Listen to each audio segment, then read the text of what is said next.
السلام علیکم، آپ دیکھ رہے ہیں کے نیوز چینل۔ خبر شامل کرتے ہیں اوکاڑہ سے۔ ہمارے نمائندے عمران خوشی کی رپورٹ کے مطابق اوکاڑہ یونیورسٹی کی اکیڈمک کونسل نے نئے شعبہ جات کی تشکیل کی منظوری دے دی۔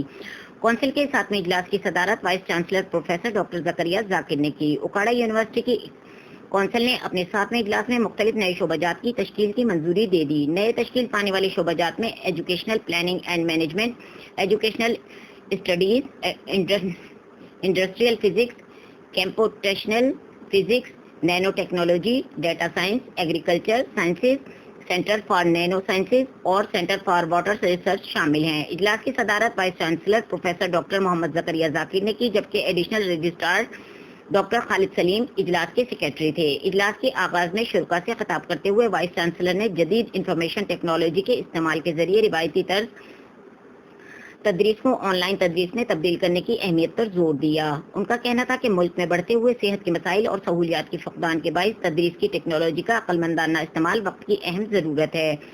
پروفیسر زکریا نے بتایا کہ اوکاڑہ یونیورسٹی کو ایک روایتی یونیورسٹی سے اسمارٹ یونیورسٹی کی جانب سفر تیزی سے کرنا ہوگا۔ انہوں نے فیکٹلی اپیل کی ہے کہ آن لائن تدریس کا دائرہ کار وسیع کرتے ہوئے کمپیوٹر انٹرنیٹ ٹیکنالوجی سے محروم طلباء اور طالبات رسائی کو بھی یقینی بنایا جائے۔ اکیڈمک کونسل نے مختلف ڈگری پروگرامز کی کورس آؤٹ لائن پر بھی سوچ بچار کی اور تمام شعبہ جات کو ہدایت کی کہ ہر طرح کی تعلیمی معاملات میں ہائر ایجوکیشن کمیشن کی وضع کردہ پالیسیوں پر عمل کیا جائے۔